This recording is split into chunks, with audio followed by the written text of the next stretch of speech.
Okay, so I am recording, so bear that in mind, everybody. Careful about swearing, any other bad behavior, apart from Nick, of course, who's only doing it in the line of duty. That's those crime story. Those are the only occasions in which I...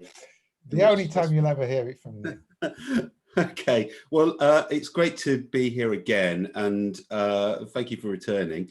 But so yes, as Tim says, we're going to talk about crime today, contemporary crime, and I thought I'd just kick off with, you know, when I was at university, I did philosophy and literature, and I was always struck by one of the most hardcore philosophers, Wittgenstein, who professed that there was more wisdom contained in the best crime fiction than there was in philosophy. And he never really unpacked that, if you like, because he hardly wrote anything anyway, but he was an absolutely avid consumer of crime fiction, to the point, I think, where some of the authors that he liked, he would actually commission them to try and write new stories because he'd run out of their back catalogue. That never actually worked. But I think some of the things that appealed to him was that it went into some of those dark areas of human life, and it tried to resolve to understand them or at least solve them. And often it was accompanied by a fairly unfussy language, which was something that he was very keen on too. But either way, there's a thumbs up from Wittgenstein, so I think we can safely say that we're in a genre which has, you know, huge cultural significance. So we're going to look at contemporary crime, and by that sort of 20th century, 21st century crime. What we're going to do is we're going to have a look at the sort of golden, what's known as the golden age of crime, which is that period 20s to 30s. And I think this should it should dovetail from Tim's really about sort of Agatha Christie onwards. We'll have a look at American noir and the sort of hard-boiled tradition and its sort of contemporary descendants. We'll touch on the Cold War crime and political crime, perhaps a bit of sort of legal crime as well, because these are all important genres in their own right, even though they come under the same sort of heading. We'll have a look at thrillers, climate crime and other subgenres. We'll touch, we won't talk about much, but we'll touch on true crime, and we'll have a look at TV crime and its structures. And that's, yes, just looking at a bit more how technically they work. So let's just to kick off, let me just put this screen somewhere. So yes, this golden age, this refers to mainly but not exclusively the interwar years, so 1920s and the 1930s, and they were sort of predominantly characterized by whodunits. There's been lots of sort of talk and writing about why this particular period was significant, and I think it's one of the features that some people bring out is that after in periods of great uncertainty, especially after the First World War, that people were really drawn to kind of straightforward, resolved narratives. And one of the things that crime particularly does is that it sets up a confusing, you know, it sets up a riddle and then it solves it. And there's something really satisfying about that. And actually, on the whole, the sort of the consumption of crime fiction has accompanied a period of great uncertainty. So I imagine that we are heading for a real renaissance in crime drama following this pandemic, just because of the narrative comforts that it offers. They were considered kind of games or puzzles in a way, almost like in some cases sort of extended crossword puzzles, and the satisfaction that people had from crossword puzzles were a little bit like reading crime fiction. And actually something that still persists, it's not an activity I do, but that people enjoy kind of guessing who did it, and as they go on and get a satisfaction from that. I mean, I on the whole don't do that because I prefer being allowing the writer to try and surprise me at least, but that's what they were considered at the time. And to the point where it was possible to codify these whodunits and how they work and how they operate. Strangely, one of the really early kind of rules for crime fiction was created by this Catholic priest called Ronald Knox in 1928, and he set out some rules for crime writing, and I think in my view some of which still persist. But it's fascinating that writing rules for crime fiction doesn't necessarily mean it sort of breaks the genre. So he came up with these 10 commandments, of drawing on his religious heritage. He called them a decalogue and called them the 10 commandments, and we'll just go through them because I think they do sort of hold up.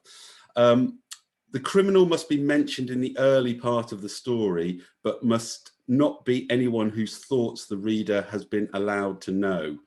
So this, as we'll see as we go through the progression of crime fiction, this will clearly change.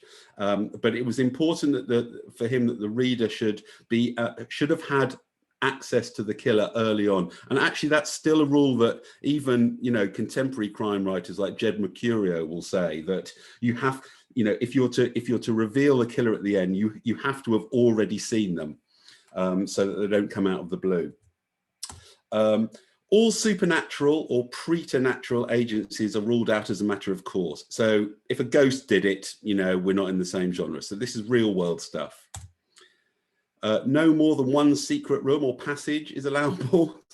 Quite a lot of these were set in these stately homes, and too many of those, oh, there was a door in the library, and there, you can have one, but not more than one. No hitherto undiscovered poisons may be used, nor any appliance which will need a long scientific explanation at the end. And this a little bit is about sort of, unusual fictional poisons that don't behave in real world circumstances and deemed a little bit unsatisfactory.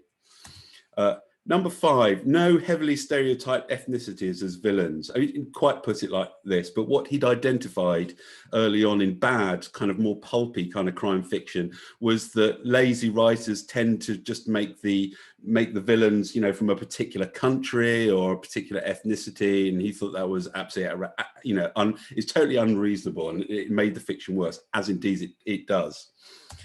Number 6. No accident must help the detective, nor must they ever have an unaccountable intuition which proves to be right.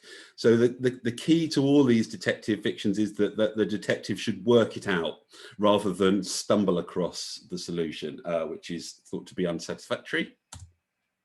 The detective himself must not commit the crime. That was a rule he put in, and as again, that was subverted later on as we go through the history of crime fiction.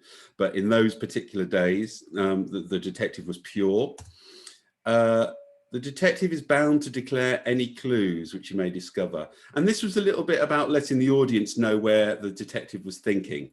So if, what use is it to us if the detective knows something as we're reading and we don't? It feels like that we're being denied information. So he put that as one of his rules. Rules about a sidekick. So the sidekick, the Watsons, they shouldn't conceal from the reader any thoughts which pass through their mind, and their intelligence must be slightly, but very slightly below that of the average reader. So essentially he's talking about the detective's sidekick should ask some stupid questions, basically. And that both flatters the reader and also makes sure that that the reader is exactly following what are often very complicated plots. So the sidekick is there to sort of ask questions that they might not understand, but also that the reader might also be thinking. And finally, twins, doubles generally must not appear unless we've been duly prepared for them. So it's a huge cop-out. Oh, it's the twin that did it, who looked exactly the same, but we haven't been following them because we've been, so that felt like sort of lazy solutions like that.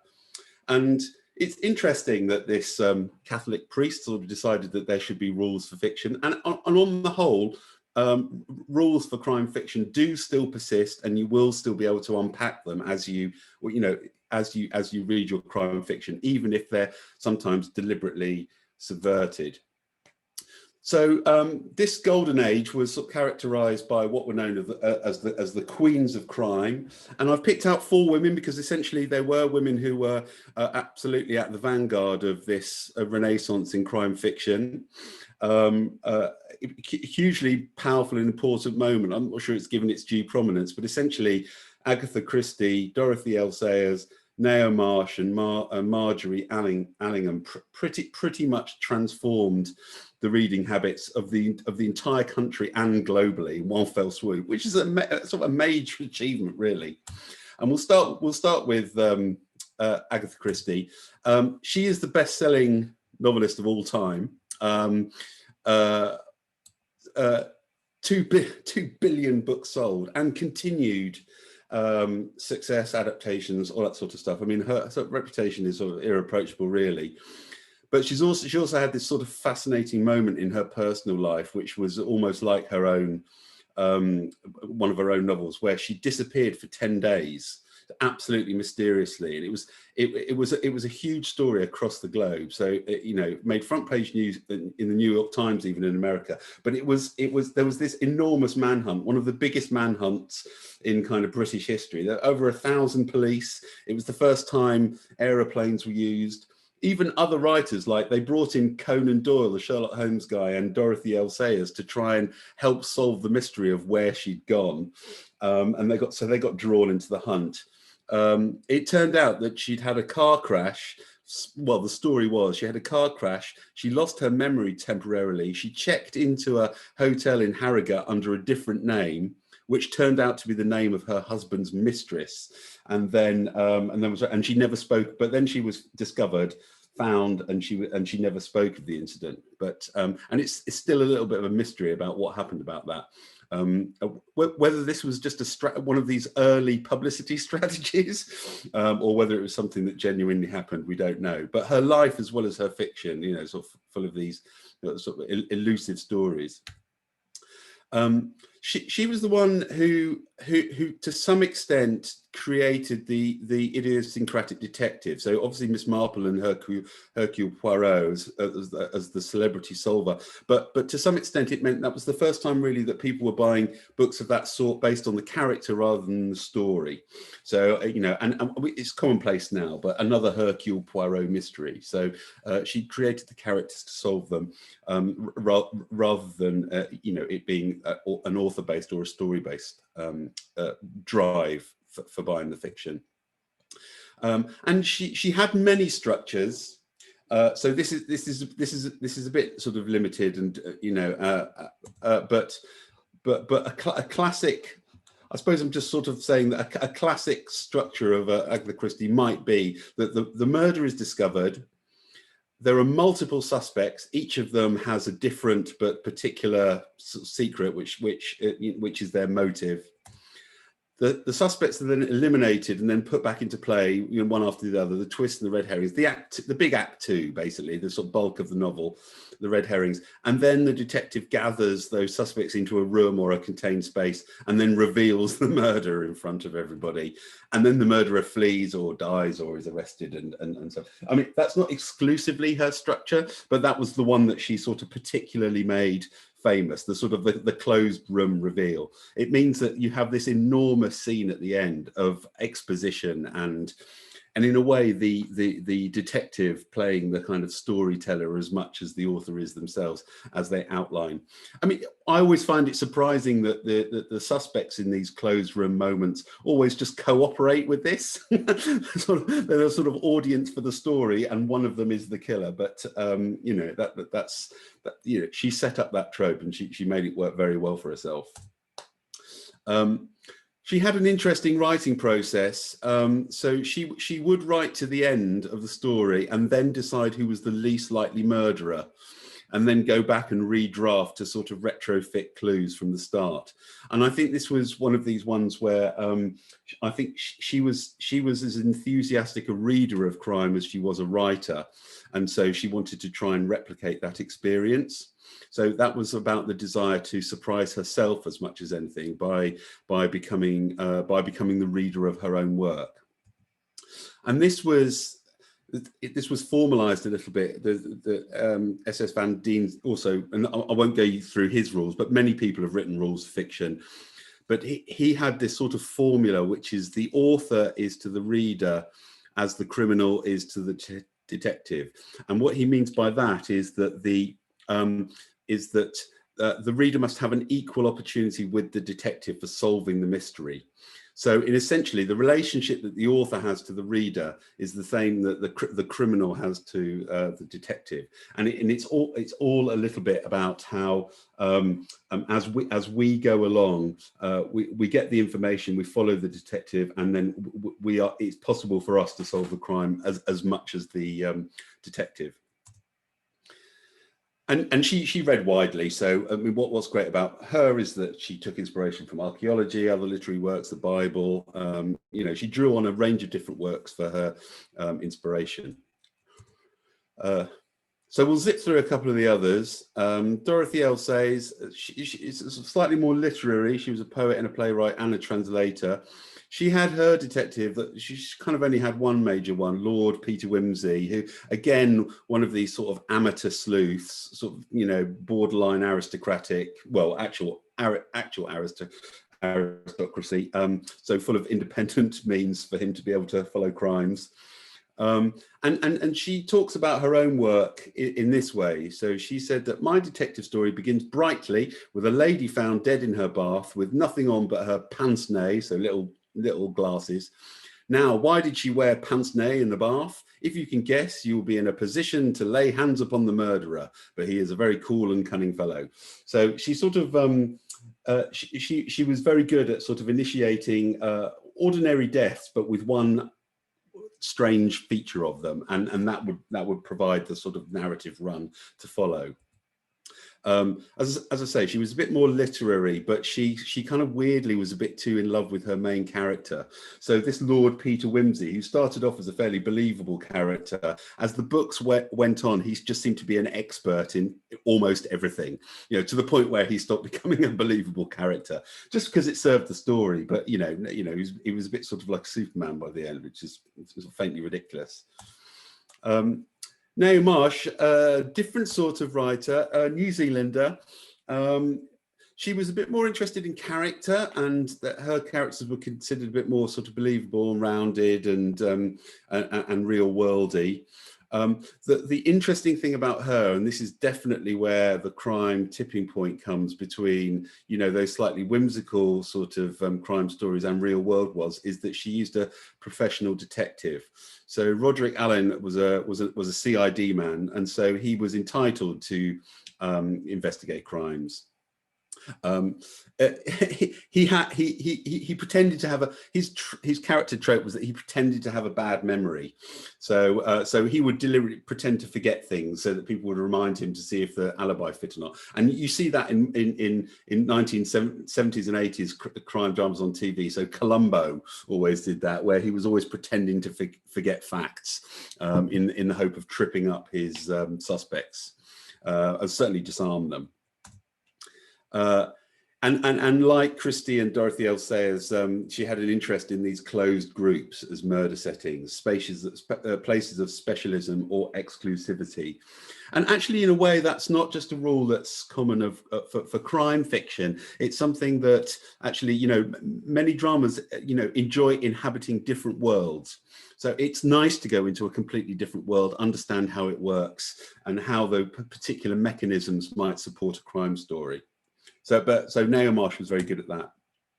And then finally, Marjorie Allingham, she was the classic eavesdropper. So she would just travel on public transport or sit in the streets or various cafes and stuff, and she would borrow the way people spoke, and she would incorporate that into her novels. So she had a more naturalistic dialogue style. She too had a sort of gentleman sleuth, this albeit Campion character. But what was interesting about Marjorie Allingham was that whereas previously the genre had concentrated on the whodunit, Allingham was quite interested in pushing the genre towards the why done it or the how done it. And to that end, it meant that we meet the criminal and the detective early on, and so the tension of the novels is how the two will converge together. And so this was known as a sort of convergent style. So the reader knows who does it, and the play of it is in how the detective and this criminal will come together. The result of this sort of golden age led to various people talking about the sort of typology of crime fiction. So what are the common moments, even though the styles are different and the moment that the criminal revealed is different? And Todorov, of course, would write about this, literary commentator. And it was identified that the whodunit contains not one but two stories. So there's the story of the crime, and then there's the story of the investigation. And in its really pure form, the two stories have no point in common. So essentially, what he's saying is that the crime is committed, and then the police force and the team, or the detective and their team, or the detective and the sidekick come in, and there is no relationship between those two stories. They have no connection point. So the first story, so the crime, happens and it ends, and then the second story starts. And so he asked what happens to the second story. Nothing much really happens in terms of action, as it were, in the investigation phase. So the characters of the second story, the story of the investigation, they don't act, they just learn about the first story. Essentially, it's a process of learning about the first story. And on the whole, nothing can happen to the investigation team while that happens. So the rule of the genre at that time postulates that the detective should be immune from harm or immune from the first story. Okay, so for example, we can't imagine Hercule Poirot threatened by some danger, attacked, wounded, or even killed. I mean, sometimes there is a bit of mild peril, but essentially they don't get wrapped up in the first story. They don't get wrapped up in the crime in that way. And so the 150 pages or whatever of the novel, which separates the discovery of the crime, which happens in the first few pages, to the revelation of the killer right at the end, are devoted to what he calls this slow apprenticeship. So he examines clue after clue, lead after lead, and the whodunit thus tends towards what he calls a purely geometric architecture. So essentially, the thing happens at the beginning, it's solved at the end, and it follows its own rules. But essentially the two stories are separate. And that's what he identified about this sort of particular phase of crime writing. But then there comes a phase where that particular sort of detective immunity is completely lost. And this is where the crime, the whodunit, becomes sort of a crime thriller, where the two stories have the possibility of merging, the convergence idea that was first hinted at by Marjorie Allingham. And that is, under those circumstances, it's possible that we aren't even sure if the detective will solve the crime or even end the story alive. So the stakes for the detective are suddenly really ratcheted up in this particular evolution of crime writing. And that leads to this sort of period of American noir, particularly. I mean, there are other noirs, which we'll go into, including the original and best, the French noir. Actually, you don't even, I suppose French noir is just noir, isn't it? But American noir, as sort of personified by a range of characters, one of them, Raymond Chandler, of course, who was a sort of businessman, worked as an oil executive, and became a crime writer after the Depression in America. And he was a real exponent of this hard-boiled writing style. So very, very immediate, first-person narratives, and we're with the detective it is always a he in his case, as we solve the mystery at the same time as our detective hero.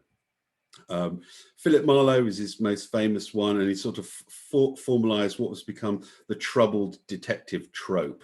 So in what was interesting about this particular phase was the detective is flawed. Philip Marlowe himself, sort of fairly cynical, in it for the money, hard drinking, finds it difficult to make relationships, all that sort of stuff, but tenacious and fearless. But he's also not immune, so he's in danger quite a lot of the time. But the Raymond Chandler novels, The Big Sleep, The Long Goodbye, Farewell, My Lovely, they're considered classics of literature, let alone crime, mainly because there is this problematized, non-idealized detective at the heart of them, which is very distinct from the queens of crime, the Agatha Christie's and that, and those, and Marjorie Allingham's, and who he considered dull and snobbish, and that's partly because Britain in that particular time was pretty dull and snobbish. But maybe it still is, but essentially, he felt that those writers were glossing over the sort of normal flaws of human nature. There's a still from The Big Sleep. I mean, I think one of the things about this particular phase of crime fiction is that it is very visual. It was even more popularized by film, like we saw in the folk horror lecture from last time. That certainly film and literature of this sort of genre kind of has a very sort of symbiotic relationship. And it's the classic setup really for these, where the detective is there and the plot walks into his office essentially, and that's how the sort of those stories start. So you set up a little office and then the plot walks in. Often that plot is beautiful woman in Chandler World, but it could be anything. But he too, got interested in the nuts and bolts of crime writing, and so he came up with 10 Commandments. I mean, they're not totally dissimilar to Ronald Knox and his, but he was interested in them being credibly motivated. So he was interested in sort of human motivation, both in the original situation and the denouement. So it's got to feel believable, technically sound. So I think he was essentially distilling some things, which is about just use some fairly nuts and bolts detective methods to solve it. Don't get weird. The world must feel realistic in setting an atmosphere, and clearly atmosphere was something that Raymond Chandler evolved, as why he became so filmic. It must be about real people in a real world. It's got to have a sound story apart from the mystery element. So essentially, we talked, I was talking before about the two stories being distinct, the crime and the investigation. Raymond Chandler was keen that the investigation itself should be really thrilling. So not just an unpicking of the story that has finished before we kind of start the novel in a way. It must have enough essential simplicity to be explained easily when the time comes. And I think this is a reaction against those huge exposition scenes that you have at the end of the Hercule Poirot things, where the entire story of the murder is just explained over and over again.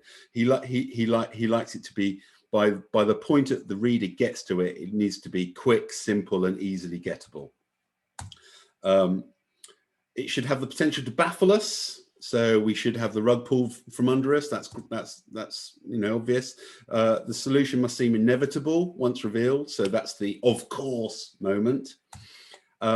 Shouldn't try to do everything. So if it's a puzzle story if it's a puzzle story operating in a cool, reasonable atmosphere, it can't also be a violent adventure or a passionate romance. So, like, sort of stay in your lane is his note for this one. Don't sort of shift around. He was a great one for punishing the criminal. It doesn't have to be the law that does that, but justice must be done, essentially. And if the detective fails, then it's unresolved, and the reader is left irritated. And it has to be honest with the reader. I mean, this is a fairly vague and open one, but essentially,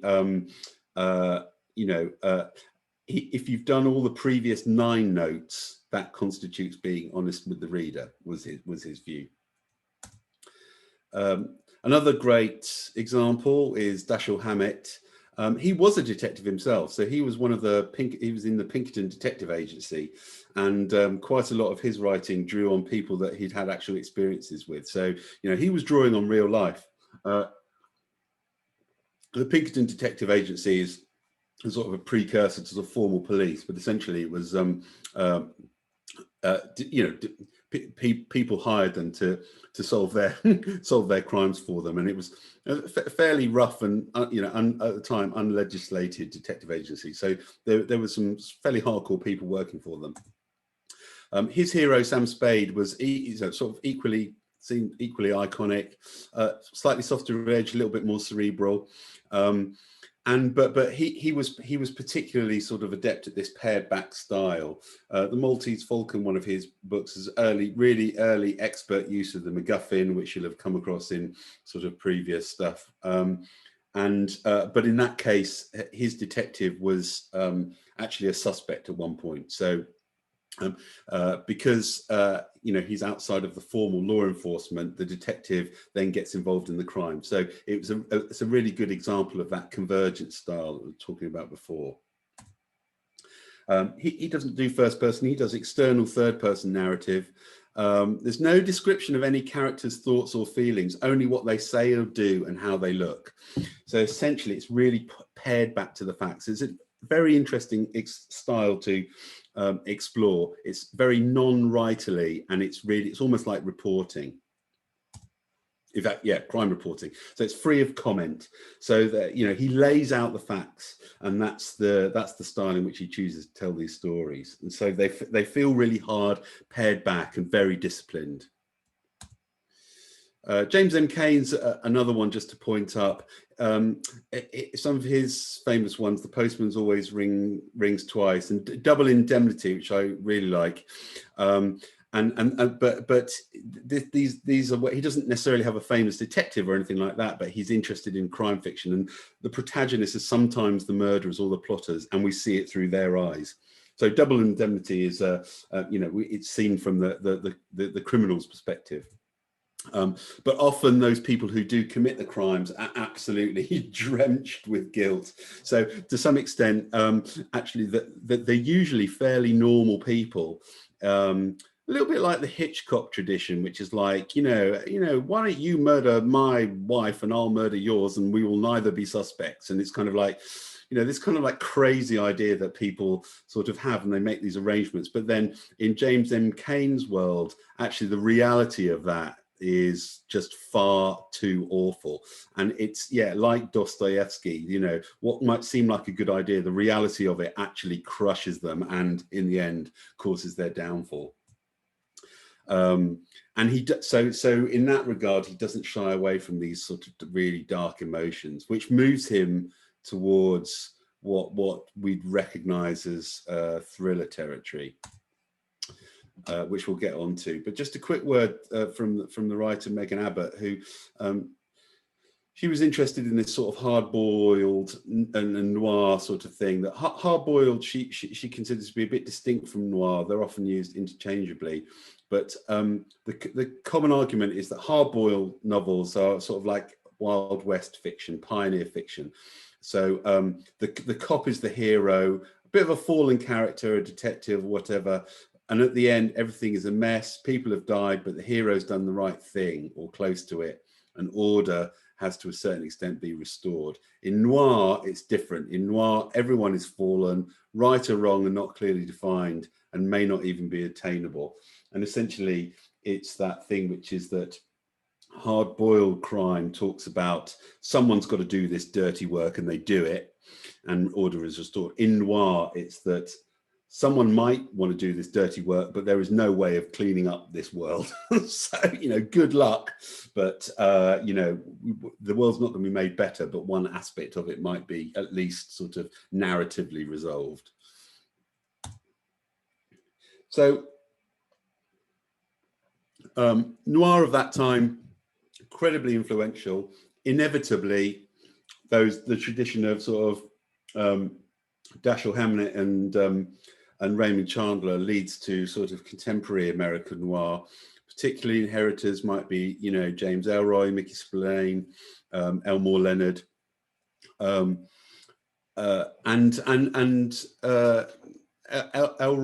The LA Quartet is a good example of this. You might, I suppose, filmically. The LA Confidential was made into a film, but essentially he's sort of evolved the Raymond Chandler, Dashiell Hammett sort of spare language, and during the course of these 4 novels, you create this almost sort of codified language. I mean, you almost have to read the novels in order to actually understand how he's writing, because it's so pared back and so spare. But they too are interested in these sort of doomed noir, you know, central figures. The noir story will end badly because the characters are inherently corrupt, and that is the fate that inevitably awaits them. I think corrupt is perhaps a really broad term. They're certainly flawed, and some are corrupt. But essentially, it's one of these ideas that the person we're acquiring to make a wrong right is often very wrong themselves. Maybe that's why they're drawn to it. Just to sort of sidestep into Conan Doyle, because, you know, obviously he's clearly a figure in all this. I put him up at this particular point because he was also interested in the flawed or the at-risk detective. But as we sort of saw from the golden age of crime writing, which is the tradition he comes out of, there's this weird British literary kind of characteristic which completely fetishizes the genius. You know, it's just, I'm like really interested in, you know, the kind of crazily smart, always ahead of us sort of hero. And he breaks some of those early Knox rules in that he keeps information from the reader, because this particular trope means that he has to be intellectually superior. So we don't really know what he's thinking. Or at least, you know, he occasionally lets us in, but essentially, you know, he's way above us, which some people enjoy, some people find just irritating and unreal. But he's also, it's one of the early detectives in the whole sort of the series of that, in that Conan Doyle was interested in giving the detective a particular nemesis. So it's Moriarty in Sherlock Holmes's case. But it's something that sort of becomes a particular theme which can be drawn on sort of almost indefinitely as you go through various individual novels, which is kind of an interesting feature. Conan Doyle himself was trained as a medic, and so to some extent, you know, that sort of scientific bit, that bit of niche knowledge, some of the sort of peculiar ways in which the body reacts, how poisons operate, all that sort of stuff. Some of the things that Knox said about don't have weird poisons, I think Conan Doyle was interested in actually finding them. He kind of had a morbid interest in the sort of preternatural and the supernatural and stuff. He was into kind of mystics and stuff. In fact, when Agatha Christie disappeared, he did contact a mystic to see if see if she could sort of pin him down. So he was into sort of those various niche areas of, you know, kind of slightly dark magic, you know, behaviors. But around this time, we also sort of saw, and going forward, and to this day, to some extent, the death of the amateur, and that's because the dependence on increasingly sophisticated and specialist methods for solving crime meant that the sort of amateur criminologists frequently didn't have access to these crimes and to how to solve them. So because it became a sort of much more professionalized and specialist sort of discipline, crime fiction as well started to move towards the procedural crime fiction, which featured professional policemen and police precincts. Because I mean, it's not exclusive to this, but if it's not police officers, then those with active and believable access to protected information, so forensics experts, criminal psychologists, some cases investigative reporters, essentially these sorts of people became the only real viable detectives in crime fiction, because who else? I mean, you know, even your gentleman sleuth or whatever it was, the golden age of fiction, they're not going to get hold of forensics reports. So, you know, to some extent, to keep it in the real world, it became a professional thing, and the amateur sleuth started to die off. And you know, this you know, once this had happened, you know, there is so much fiction around this that we could spend sort of all day kind of looking at various different moments. So I thought I'd just sort of pick out once it had became a kind of professionalized thing, pick out some sort of key players in this, and And so, I mean, sort of slightly randomly chosen some sort of subgenres here. I'm picking up on Nordic noir just because, you know, I personally like it. But also it follows on a little bit from what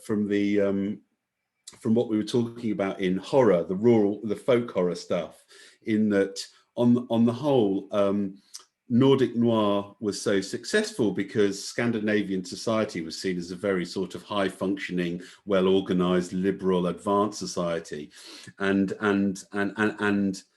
putting kind of dark violence into that context created this sort of really quite interesting new subgenre, a little bit like the way folk horror worked, you know, in these beautiful surroundings, all these horror, you know, things were happening. We also have access to these beautiful bleak landscapes, extremes of temperature, which is a little bit about the pathetic fallacy. So the personification of nature, snow as the obscure of truth, ice as representation of the sort of the coldness of the killer, you know, all that kind of the dark nights of the winter where it never gets light, sort of creating this sort of natural noir. So the environment itself and the sort of the gloss of a liberal and sort of respectful society creates the ideal circumstances for crime fiction.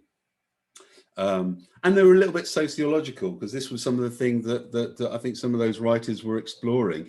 They found the sort of the sorted nature of Scandinavian life a little bit sort of smug, and so wanted to puncture it by pointing out that, you know, the country sort of, you know, that area's high suicide rates, drug take, it's huge drug taking sort of problems in Scandinavia, the colonial past, wartime behaviour, and, you know, an enormous number of paternity fraud. Jo Nesbø is a Norwegian writer, at one point points out in one of his novels, I don't know if it's totally true or not, but he must have done his research, that one in four children in Norway don't have the father they think they have. So it's like, whether I didn't drill into that, but he puts it in one of his novels, and that obviously kind of, you know, so that sort of creates certain sort of tensions. Like with all good detectives, you know, the Nordic noir has the sort of fatal flaw model. So as mentioned, Jo Nesbø created the detective Harry Hole, who was like an alcoholic. Henning Mankell, who does the Wallander ones, is sort of characterized by putting work before relationships, and so he's got this sort of catastrophic family life. Stieg Larsson, you know, the girl with the dragon tattoo writer, his hero, anti-hero, Mikael Blomkvist, who's a journalist in this case, is absolutely obsessive. And, you know, Peter Høeg, Miss Miller's feeling for snow, his hero Smilla Jasperson is very much a loner, has had struggles, you know, with a sort of problematic past and informing relationships. And so, you know, it's not that they're dissimilar to the American, you know, they're still interested in those tropes, but they just sort of have particular takes on it because of their country and their heritage. Another one to point out is the sort of Tartar noir. I think it's sort of kind of related to Nordic, because, you know, they've got a shared history really, but sort of shared landscape with the Scandinavians, the Viking thing. Just to sort of pop up a few, Anne Cleves as a writer whose detective Jimmy Perez is sort of based in Shetland. That's obviously a TV show now. And Ian Rankin, who put his sort of Tartar noir thing in urban environments, and Val McDermid is another one, who's a criminal psychologist. Again, these people are sort of professional sort of law people. And then Christopher Brookmyre, who sort of bucks the trend a little bit by having this investigative journalist, but they have this sort of more playful attitude towards it. So he's exploring crime, but with a sort of slight, not whimsical exactly, but slightly more sort of almost farcical at times. Kind of plot lines and plot structures, and he's a good one for these quite fun titles, really eye-catching titles, which made him very successful. You know, A Big Boy Did It and Ran Away, or All Fun and Games Until Someone Loses an Eye. And when I was sort of reading these books, I found it so thrilling that that you could just be incredibly playful with even the darkest of genres, and have a lot of fun with your titles. And it had these very vibrant colours. So whenever you went into a bookshop, you'd always see a Christopher Brookmyre and sort of kind of want to pick it up because it felt like he might be giving you a good time.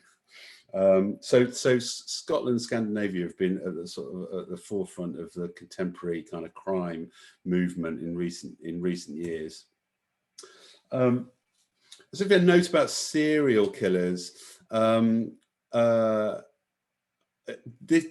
a sort of a contemporary evolution is the out and out psychopath, and incredibly dark.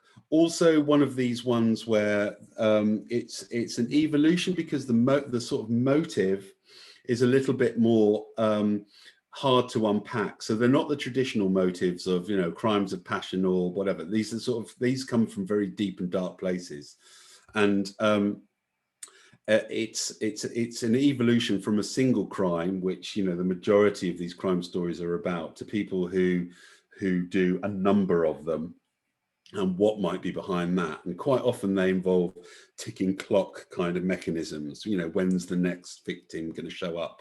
And so they're very dynamic in that regard.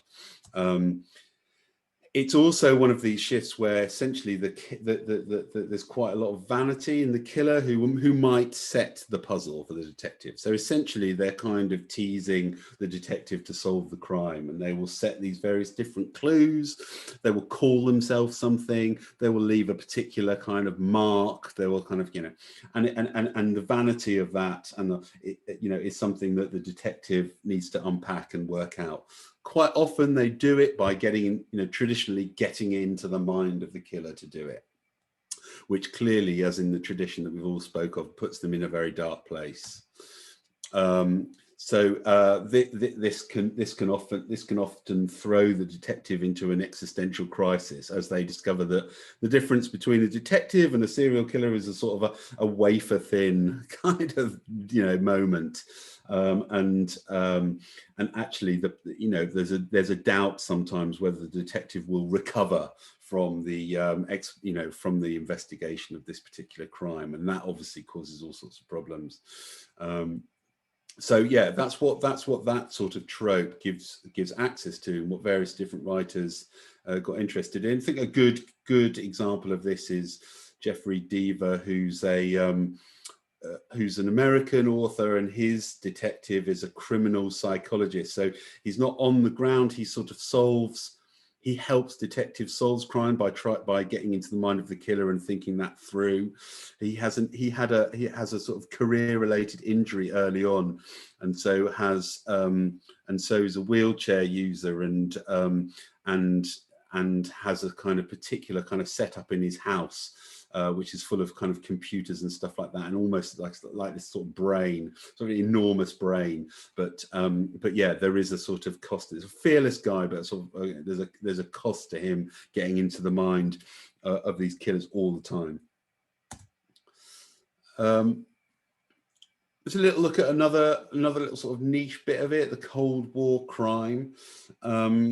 Obviously, this is sort of post Second World War and up until, I suppose, the end of the fall of the Berlin Wall in 1989. So that particular period of time when Europe wasn't at war, but there was a sort of, particularly, I suppose, American, Russian sort of tussle for dominance without actually fighting. And a lot of fiction was created during this time just because of that particularly tense environment. Hugely politically charged, lots of spies, lots of traitors and allegiances, but these were crimes that were essentially played out on a kind of much more global sort of backdrop rather than a domestic or a kind of work-based environment backdrop. A culture of secrecy and high-level cover-ups. Essentially, getting access to information was very difficult for anyone investigating because there always seemed to be an increasing level of obscure bureaucracy or secrecy or level of something that you didn't want to know. You never really knew whether you were getting the final information or whether you'd ever get access to it. Hugely high stakes. You know, what was at stake here was that the state, or the shady elements of the state, would just come down and crush you with much greater resources and, you know, ferocity than ever you could access yourself. So the stakes were really high. And, you know, exponents of this, of course, John le Carré, Ian Fleming with all the Bond things, Richard Condon, Len Deighton, Tom Rob Smith more contemporarily, and even in America, Don DeLillo's Underworld and so forth. But these are sort of, you know, Cold War crime, which found as its inspiration, you know, the enormous high stakes, tense world of political maneuvering post Second World War. And where human beings get caught up in the jockeying to be a sort of superpower. There's more sort of slightly, you know, still political, but perhaps not on that kind of huge global political level. But the political crime, you know, novel is also enormously sort of influential and interesting. Often these are about moments of change or revolution or disruption, but the world or the country or the political system is the crime scene in those cases. So, you know, where is the body?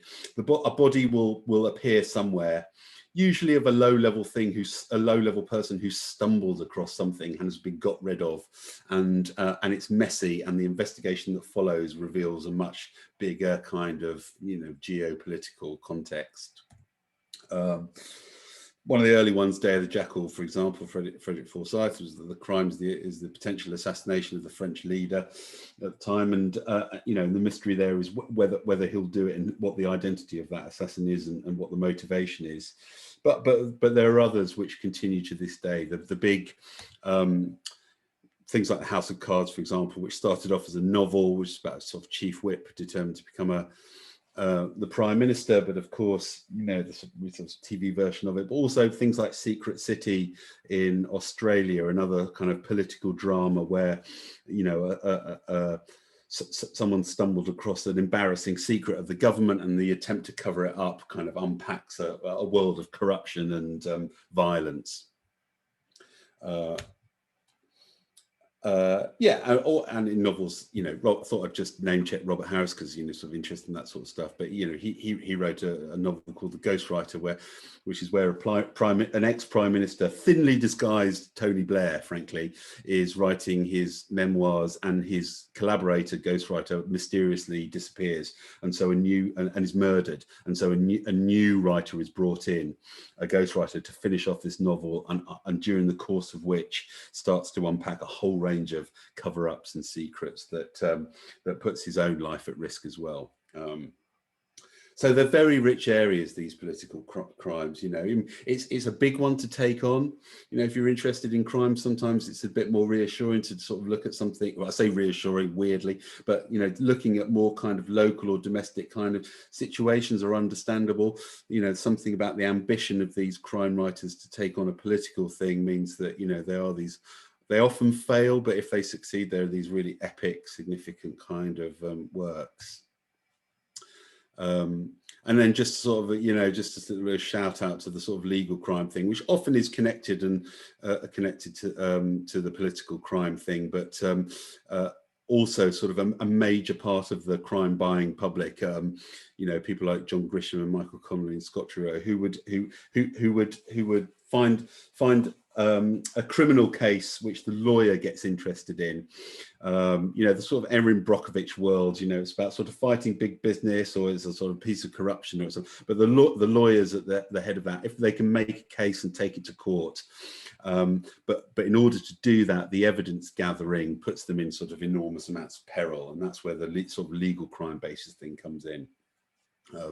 All of these really sort of smart, very well researched, very sort of well educated stuff, and that's the often very big, you know, big chunky kind of novels. But they, you know, they're interested in how the world works in that sort of way.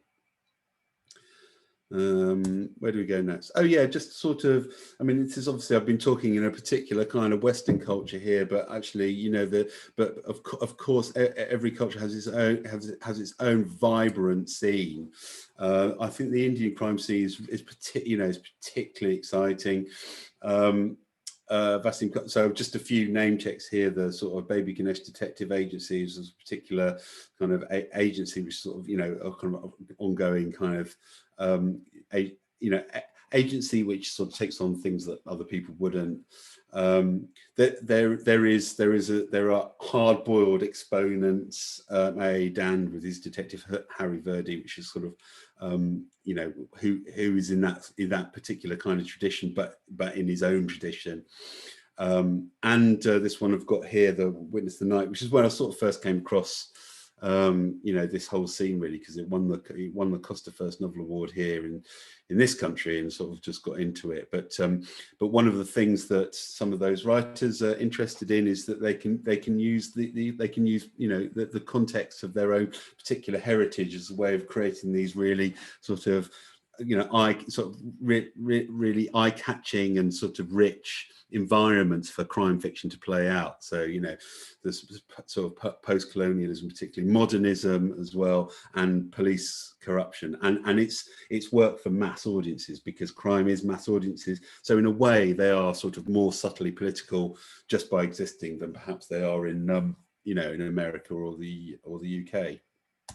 And also, yeah, Chinese crime is absolutely extraordinary, because I mean, there is a enormously sort of rich history of crime fiction, which dates back to the Song and Min dynasty of the 1st century. So the crime case fiction, swindler stories, they're characterized by less formula language, again going back to sort of there being a bit more sort of popular and you know, mass appeal.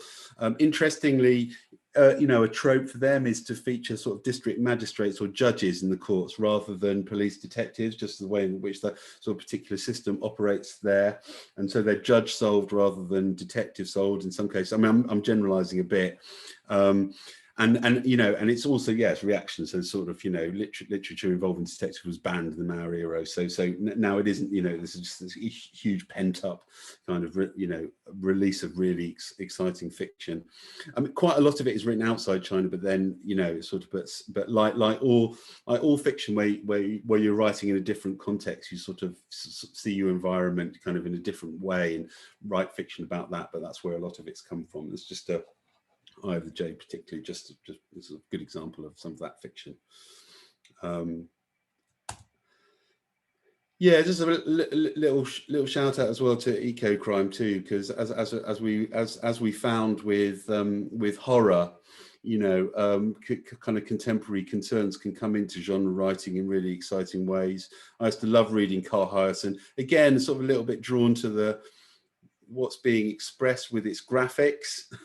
You know, Carl Hiaasen, as well as Christopher Brookmyre, who I mentioned earlier, always had these really great cover designs, which drew me to them in the first place. But they would deal with small crimes, but in a big context, and you know, all and often based on technological or scientific kind of advances and how that happens. So the fallout from extreme logging or something like that, they would have the reason someone died would be as a result of some sort of bigger ecological kind of, you know, factor. And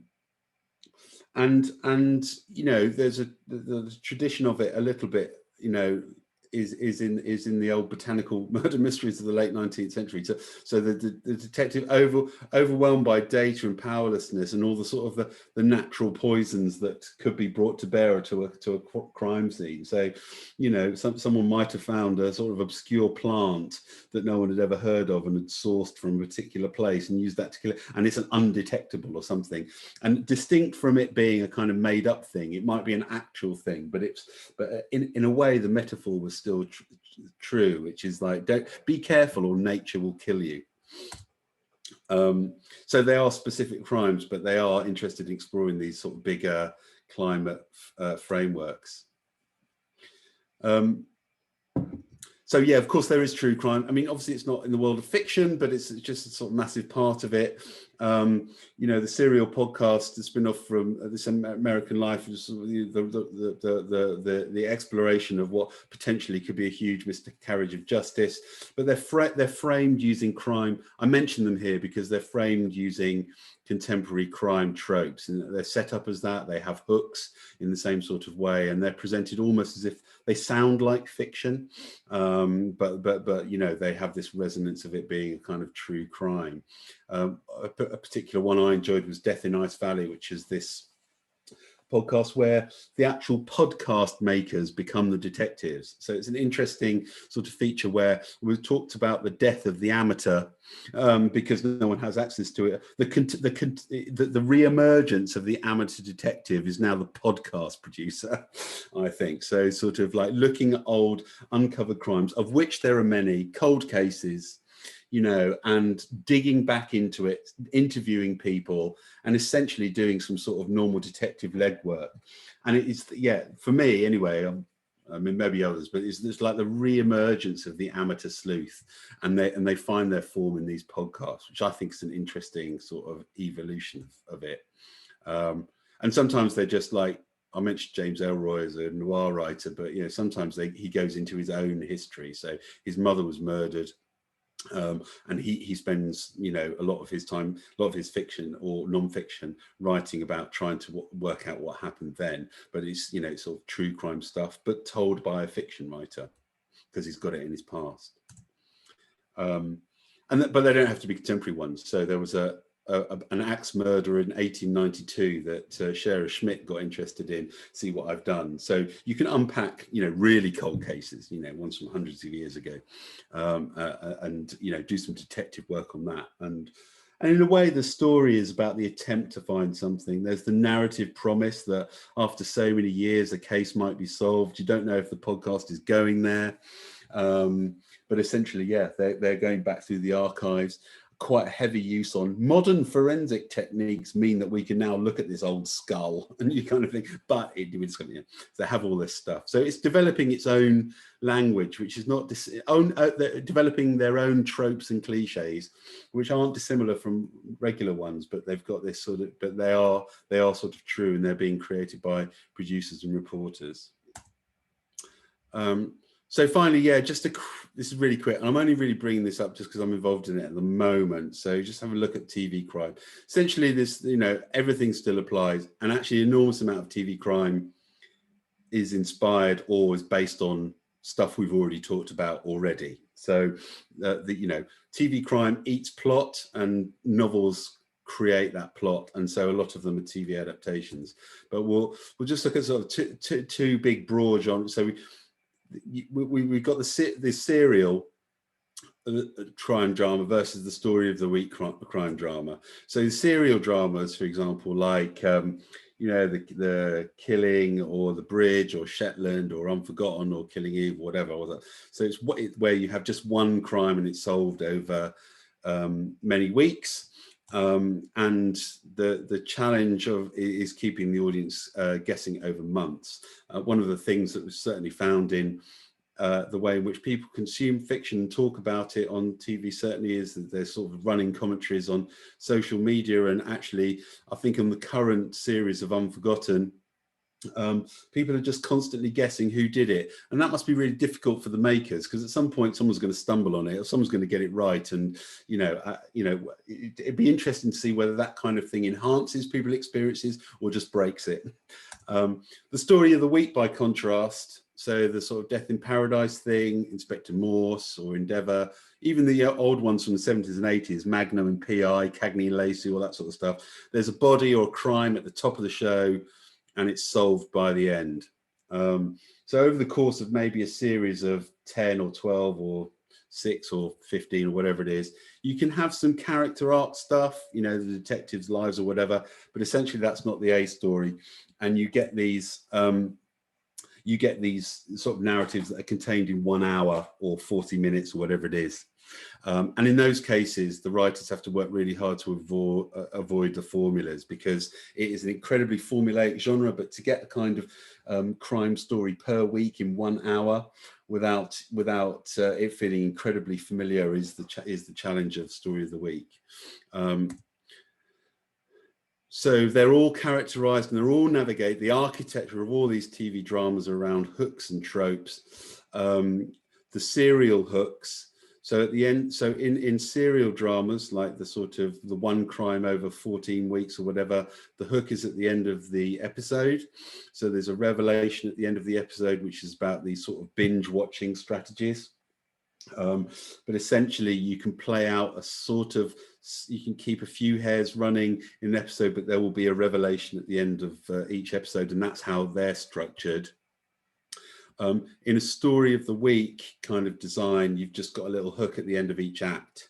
So essentially it's before you go to the commercial break, you'll try and keep the viewer watching for that, but you just need resolution at the end of the show. You don't need a hook at the end of the show. All of them will share these state of play scenes. So there will be a kind of particular trope, which is where the reader or the watcher or whatever gets a recap because the team come together and they do a state of play scene, usually at the sort of crime board. Where are we at? What do we do next? You know, and you know there'll be at least one in each show. Essential moments of recap.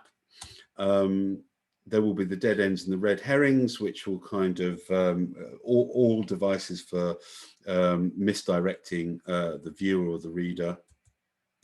And often they'll be characterized by competing theories within the team. So often this, if the show is interested in conflict within the team, different detectives or part of the team will have strong advocates for who they feel has done it, and that will be a clash in itself.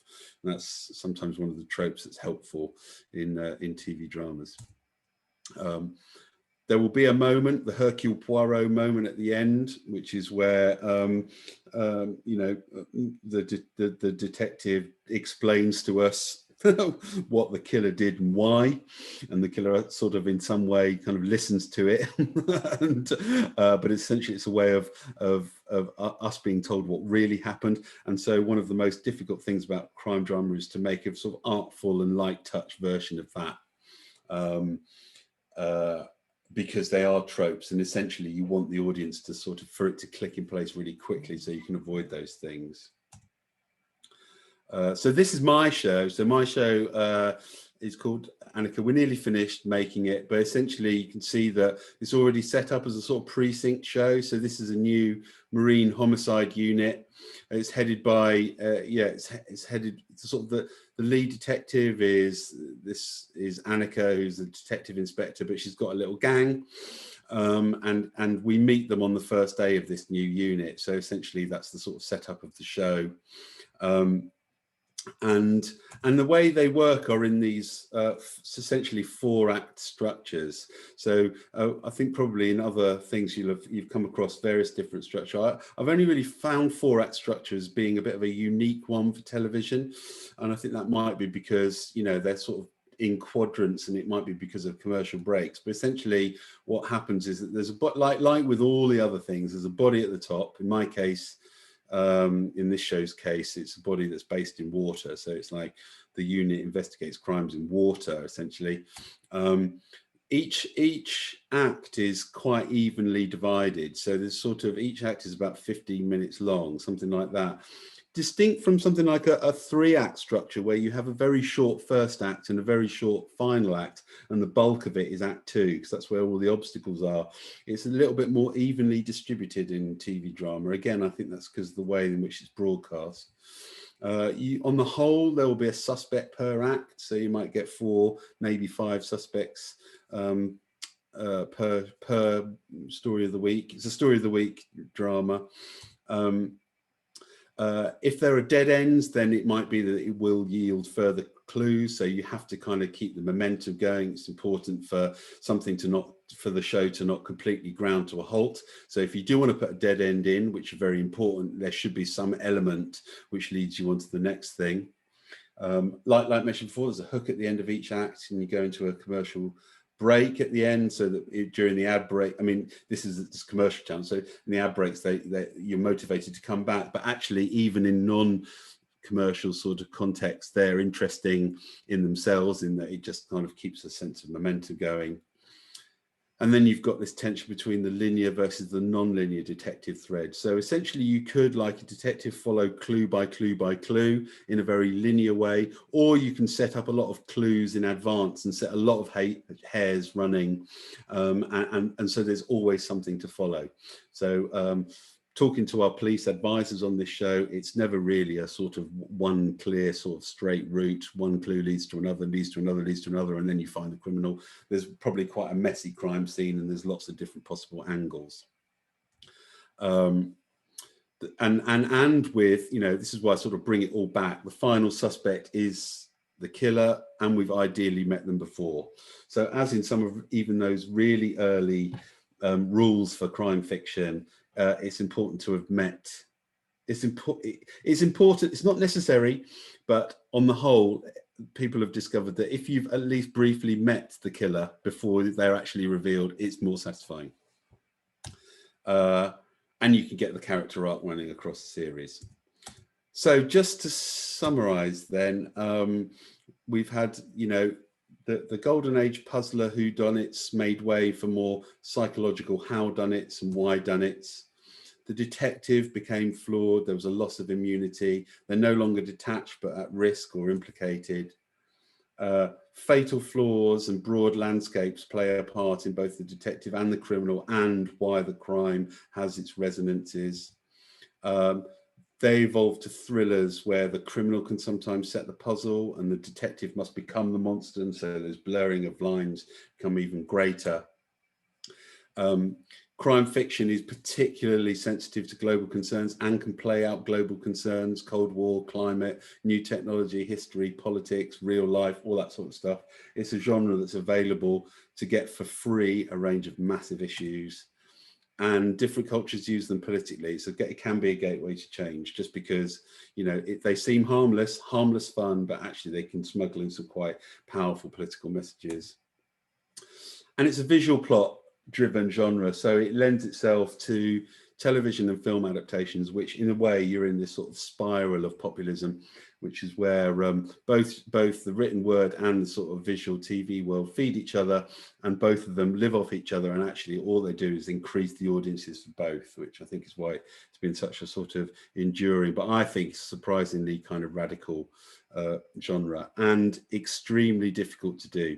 You know, just certainly have to say I've sort of learnt more on this crime drama about sort of the technical nuts and bolts of writing than I have in almost any other fiction at all. It's really difficult to do, you know, and it's a very hard one to master. So that is the end of my lecture. Thank you very much for listening. Let me stop sharing my screen.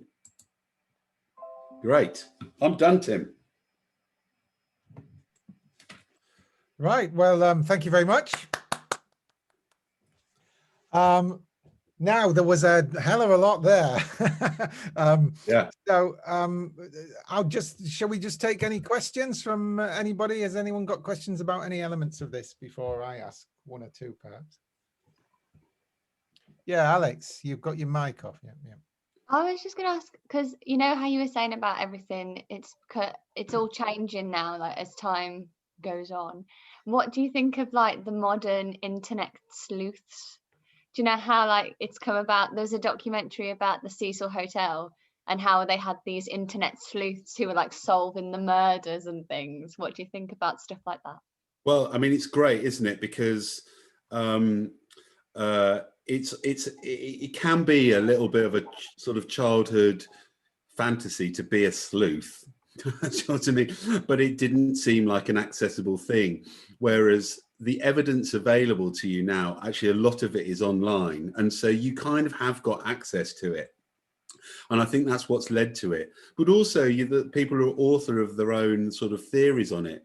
And so sort of theorizing around all this kind of stuff is available to a much larger audience. And again, you don't have to be a specialist to do it.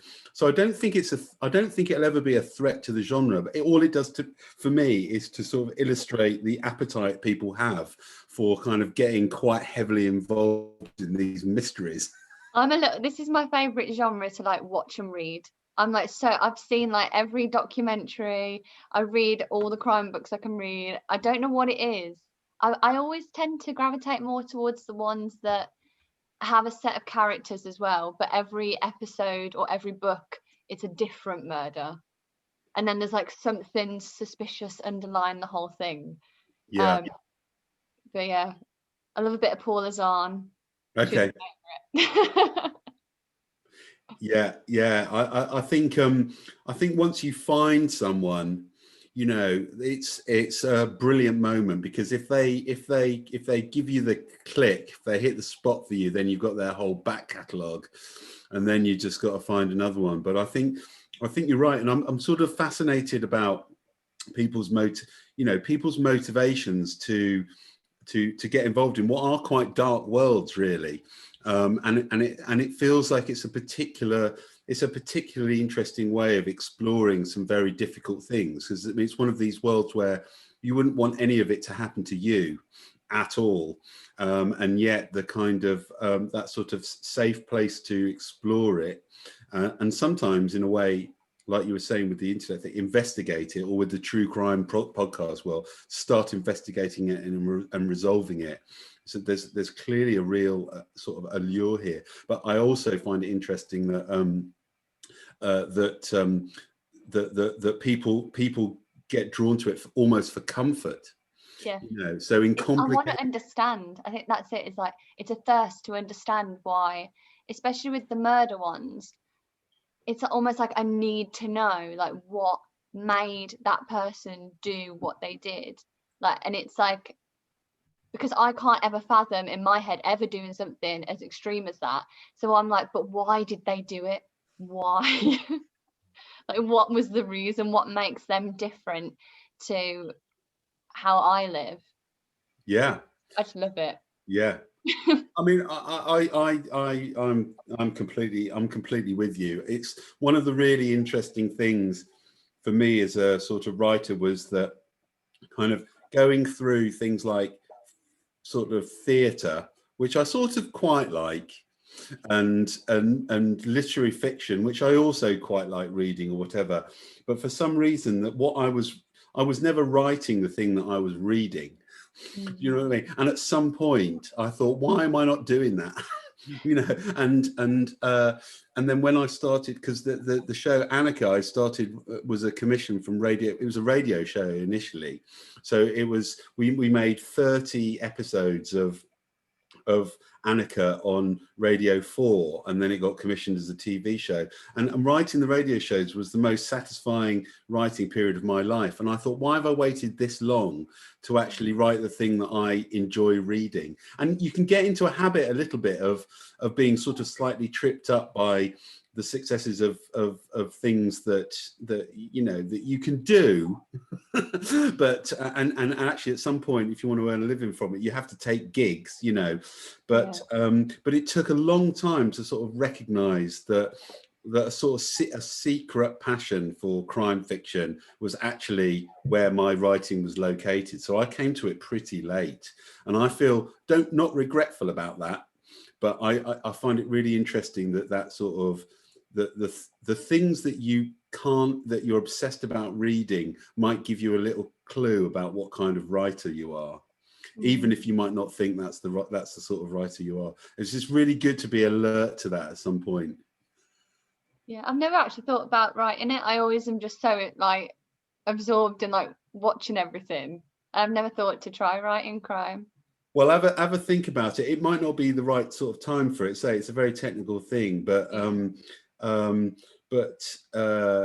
you know, that particular love that I had sort of a little bit hidden, when it came to actually starting to write it, there was just so much under the bonnet ready to go.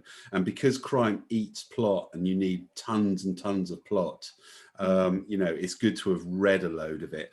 And I realized actually I probably read more crime fiction than I had any other fiction when it came down to it. Anyway, it'll be on in it'll be on in the autumn at some point. So I'll definitely be watching that. I'll binge it probably. Yeah. 6 episodes. Thank you. Okay, some other questions from other people. We've writing crime fiction. What what narrative would you suggest? First, third person limited or third person omniscient, is it? Well, I think that's a little bit about whether you want to give voice to your detective, if you like. So if what you find is that, so I suppose this is the Raymond Chandler model, which is where he creates a detective and wants to see the crime through that detective's eyes, and the reader follows the detective at the same time as them. So if you're interested in in that detective character, then it's worth exploring a first person narrative, you know. If, however, you're sort of more interested in the world of it and being able to shift to sort of scenes or episodes or incidents where the detective doesn't know what's happened, then you need a third person thing. So I think with the first person, you can only ever follow what the detective knows, because they can only ever be in the scenes with you. Do you see what I mean? So that's why people make different choices about that. And I think the thing is, it's quite easy to shift from one to the other if you change your mind halfway through. You know, I mean, actually, even though it's a bit of a grammar exercise in going back, if you feel that your first person narrative is limiting you because what you really want to do is show some sort of intrigue scene with with people that in the room that the detective isn't, then you might feel that actually you're going to get more out of a third person thing. And Oh, how easy is it to shift between third person limited and third person omniscient? So multiple third.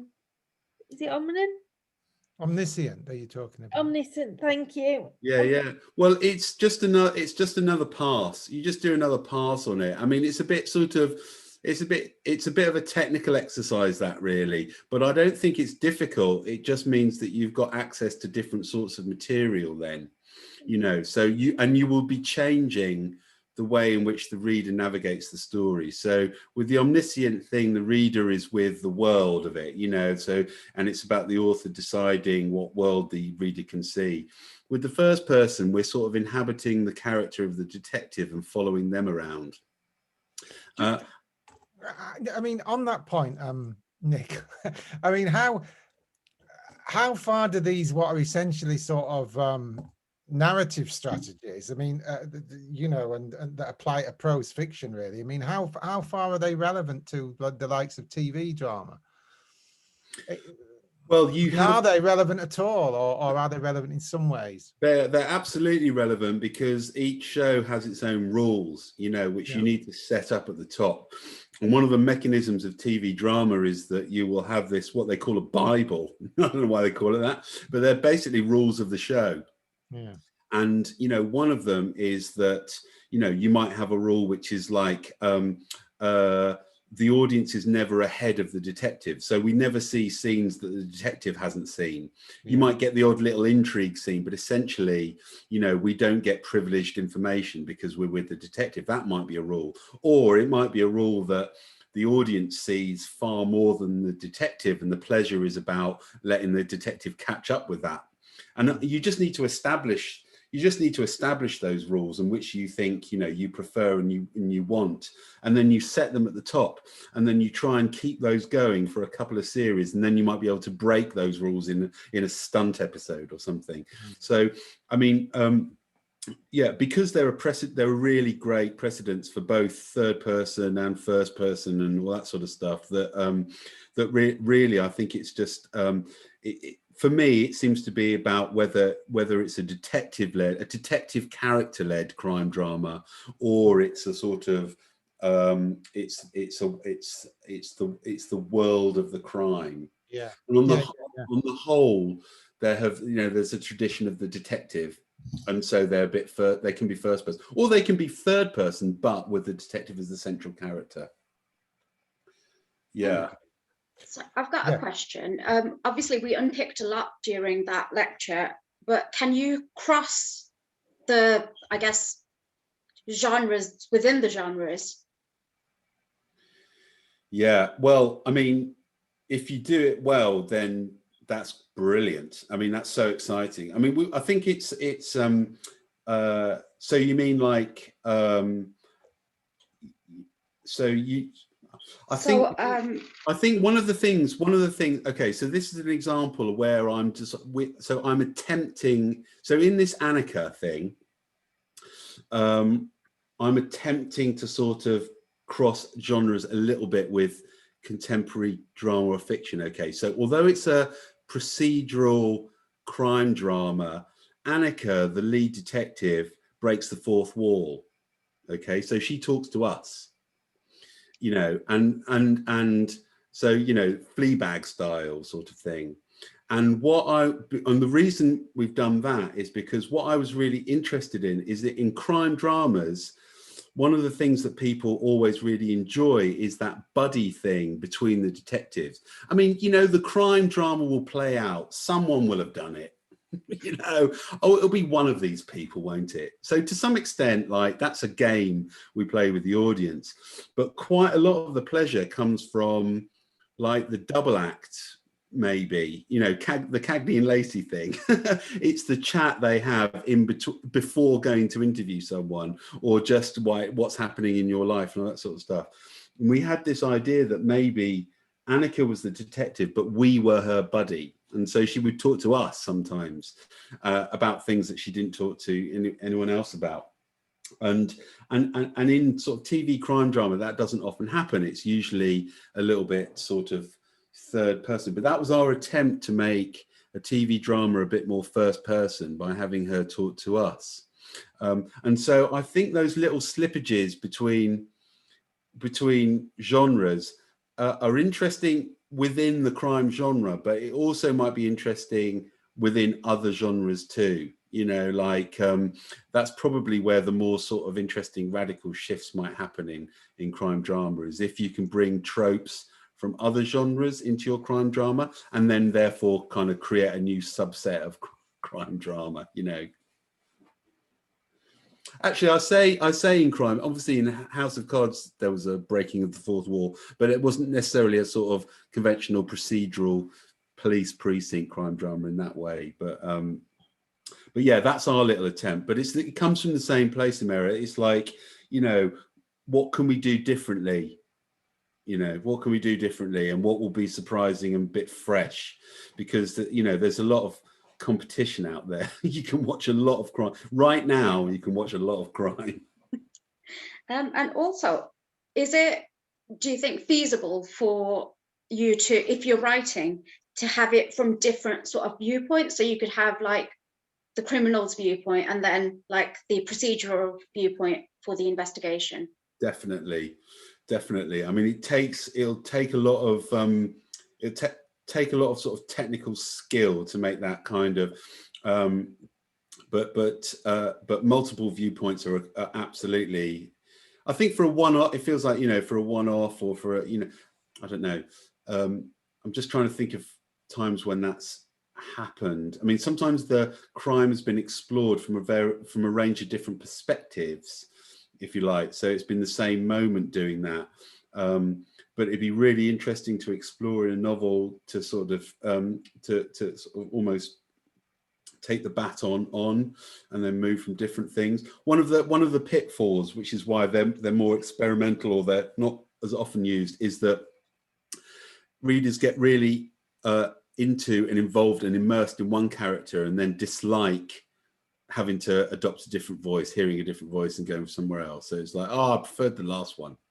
I don't want to go somewhere else. I just, you know, and it's almost like they operate as a series of short stories. But it is, I mean, it's definitely possible to look at a crime from a range of different perspectives, if you can kind of do that artfully enough and still somehow carry the audience through. And it might be because it takes a while to get used to a new voice in fiction, doesn't it? And at the point at which you start to get familiar with one voice and then you have to shift to another, you know, you need to be sort of artful about that. But but it's definitely possible. I feel like it's a genre that is available to a huge amount of experimentation, you know. And actually, those who are willing to go for it and don't feel that the genre is too sort of holy are probably, you know, just the new bunch that will come through, because the demand from audiences is absolutely insatiable. I mean, Killing Eve was a bit like that, really, wasn't it? I mean, it was just totally, because interestingly enough, no one at the BBC expected. In fact, she couldn't flog it. You know, the producers of Killing Eve offered it to every single bloody like broadcaster, and none of them wanted it because they couldn't work out what was happening in it. It seemed to be like sort of this sort of weird, funny, sort of obscure way of telling a crime story, and didn't know where it sat. Was it comedy? Was it drama? Whatever. In the end, someone from BBC America picked it up, and then of course it just absolutely exploded, and they stuck it on BBC Three or whatever it was. But essentially all the mainstream broadcasters wouldn't touch it, and then as soon as it came out, all you would hear from commissioners was, "We want another Killing Eve." And it's like, well, you didn't want the first Killing Eve, so you know what? How do you know what's good? You know, it's very frustrating for everybody. But I think that's the thing. If you can somehow sort of, it is a genre that if you can find a sort of fresh angle on it, you know, it is really exciting. So it's funny actually, because it's the only time where sort of done a lecture about a particular genre where there's been a load of rules, but the key to it has been breaking them. You know. Yeah, and I think if you go back to, you know, something like, you know, Akutagawa's story In a Grove, you know, which was what Rashomon was based on. I mean, effectively, that's a little short crime story. I mean, people would probably categorize it as, you know, sort of experimental modernist fiction, but actually, it's a little crime story told from multiple perspectives. And obviously it doesn't fit into the pattern that we'd think of as the more formulaic patterns of procedural fiction and so on. But also, I mean, I think Stephen King did that in one of his novels. He shifted from the murderer to the victim, a man and wife pairing. And you get that. I mean, I've read no end of sort of like what I think of as airport novels, when in the days when we could fly places, where you just pick, you know, I'd always pick up some serial killer or something other novel from the bookshop, 4 or 5 to read on the plane, and often they were from multiple perspectives, you know, narrative perspectives. So you'd have different narrators, and sometimes you spend time with the criminal, and I enjoyed that. I think if it was done well. I think, as Nick said, you know, the pitfall is, you know, your readers might just love being with one character, but you know, you've got to mistreat and abuse your readers a little bit, haven't you? yeah, that's definitely true. And you know, and as long as you can sort of hook them in early, you know, you might get that commitment. So but yeah, it is, you're right, it is a very, you know, people have been exploring it, just because essentially on one level, you know, there's a crime and there's a solve at the end, and that sort of that narrative desire to find out who did it is the thing that is so compelling that within that you can do some quite radical and experimental things if you want, as long as you can kind of, as long as you still offer up the possibility of some sort of solve, you know, even if at the very end you sort of subvert, but yeah, by offering that up, yeah, you can carry the benefit of the doubt from an audience for much longer than you can in some experimental literary fiction, which involves a kind of fairly hardcore commitment, you know, to stick with it if you don't have that. But I think crime fiction works so well because it's got all these wonderful sort of like those puzzle-like engagement elements. It's got all these formulaic elements which really hook the reader, but it deals with these grand themes as well, you know, law, order, justice, revenge, you know, what motivates the dark side of our behavior. It's got all those elements that Alex is so desperately interested in, but with all these sort of craft elements that keep us reading or watching anyway. So I'm sure that's why it keeps us going. I mean, do you see in your work then, Nick, in Annika, besides, obviously, you're dealing with a very sort of formulaic sort of model, and you've got these strictures of the form of TV dramas and the 15 minutes act and so on. But are they, do you bring in these grand themes that go back to classical Greek myth and so on? Yeah, we absolutely are. I mean, one of the things of Annika's thing, which we evolved in the radio, is that she's sort of interested in how the crime kind of links to various other sort of either historical or literary or whatever it is touchstones, for example. So there's an episode where a body is discovered in Lake Katrine in Scotland. And Lake Katrine is the reservoir that supplies the water to Glasgow, basically. So it's a reservoir. But on seeing this body in the water, she gets a little bit obsessed with Ibsen's Enemy of the People, which is about like where someone hints that the water is infected, and actually that creates this enormous sort of moral dilemma in the town because it'll affect tourism and whatever, but you have to fess up to it. And obviously Jaws is based on that. There's something nasty in the water. So one of her things is she has a slightly literary touchstone for how she solves the crime.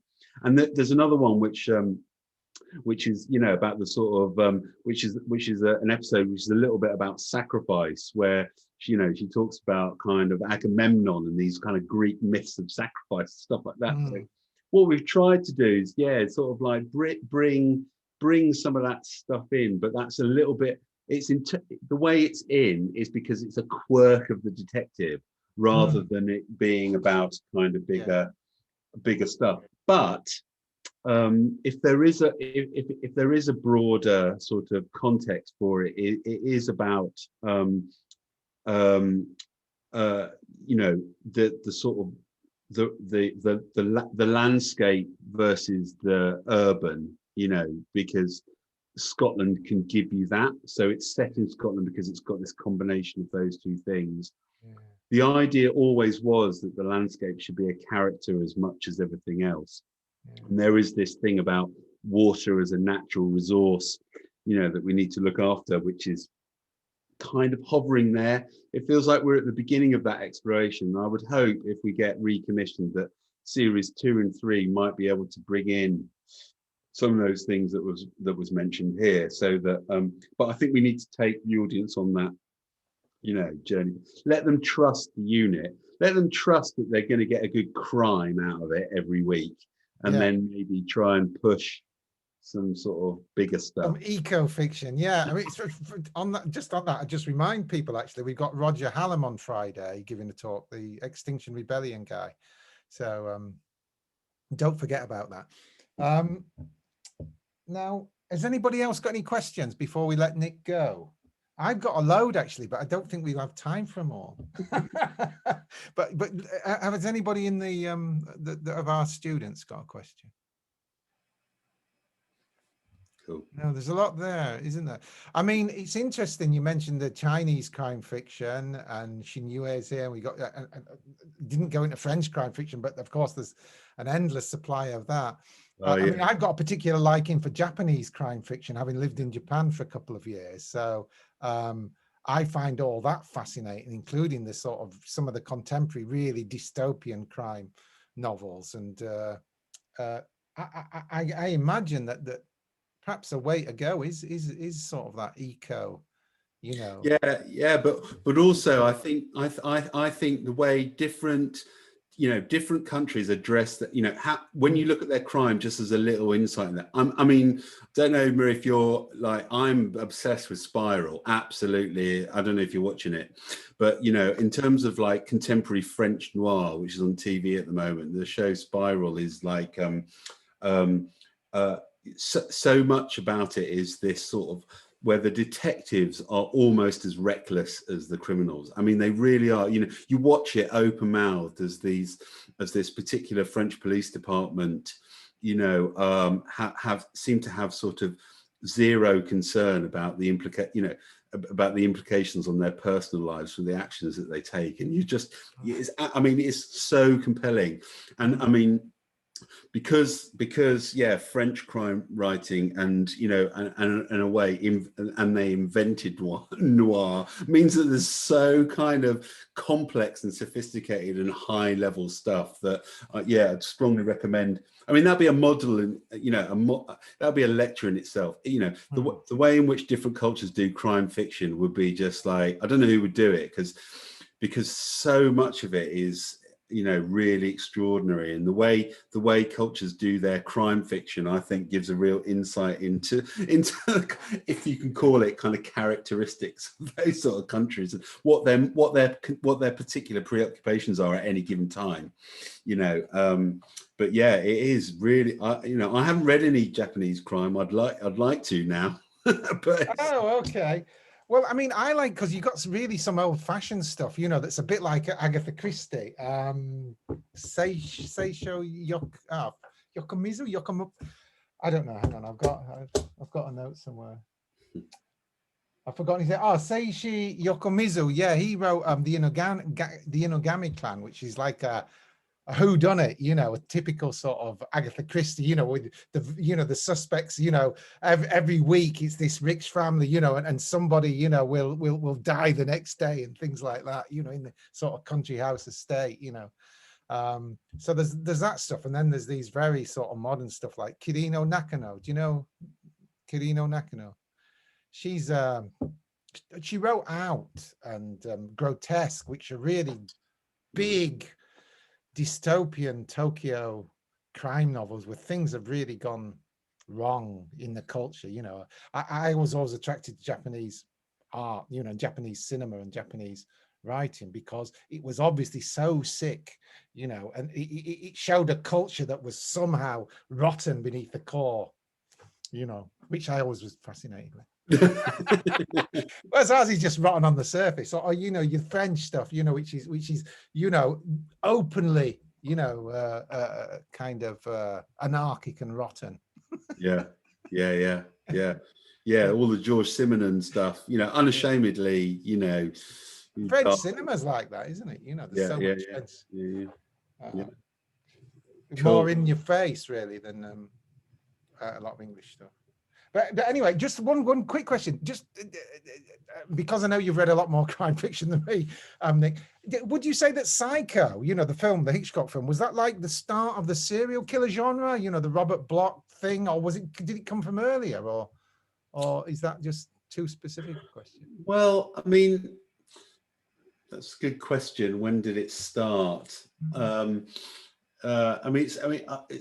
with all these things, it's sort of fairly hard to. Yeah. Because but in terms of the sort of the popular bit of it, it's that's it was, yeah, the kind of advent of Viennese psychotherapy of the kind of like, so was the kind of birth of that fiction. There were a few sort of thwarted attempts at but essentially, from Jack the Ripper, there have been those. But from Jack the Ripper onwards, there's been a sort of fascination with that particular element of it, and so yeah, I mean, it's got a long heritage, but I think it's and so it's sat alongside it, but it hasn't it hasn't necessarily sort of been fictionalized in quite such a popular way until we sort of washed through the kind of golden age of fiction, really. And so and now, in a way, it's got to the point where certainly you'd never have a serial killer in a story of the week drama on TV. You would in a serial, for example, but then you can't ever reset it. And there's a commercial element to this. So something like The Fall, there's sort of a Northern Irish kind of crazy serial killer. You can't really have a Fall 2, because that would mean that you'd need another serial killer, and then we become kind of, it's unrealistic, and it breaks some of the other rules. And so they're sort of one-hit wonders, and that's why you don't see so many on TV. You see them in one-off films. That's It's not a very repeatable model. yeah, and it becomes in the world of, yeah, it becomes, it's dealt with in slightly different forms. So it's yeah, it's hard for it to be part of that tradition of the, you know, the detective and the crime and the body at the beginning. And also they're sort of weirdly, you know, what world do you create in where you can kind of explore that on a sort of endlessly repeatable basis? So I mean, Jeffrey Deaver, you can in a sort of novel, you sort of give it that, but also essentially because they're so mad, there's only so many nuances you can give, whereas like we were saying before, a one-off could be about a range of different things. I suppose Hannibal was a character who continued. I don't know, the 3 or 4 novels. I don't know how many. Yeah, but stretching it a bit, really. Yeah, that was it too.